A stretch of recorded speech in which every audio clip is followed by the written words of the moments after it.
This dictation follows 3 steps. Step 1, listen only. Step 2, listen again and write. Step 3, correction at the end. If you hear the word period, add this sign. If you hear the word comma, add this sign. Are you ready? Let's go. I go to school, I go to the mall, and I go home. I go to school. Period.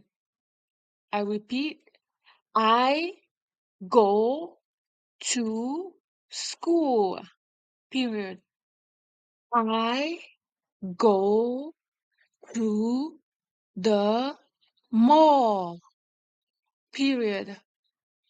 I repeat.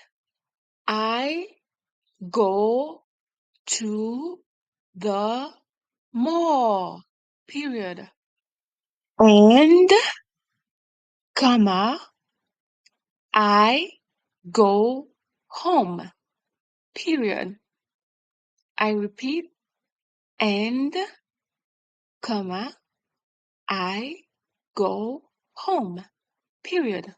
Listen to the dictation one last time at a normal speed. I go to school, I go to the mall, and I go home. Correction. I go to school, I go to the mall, and I go home.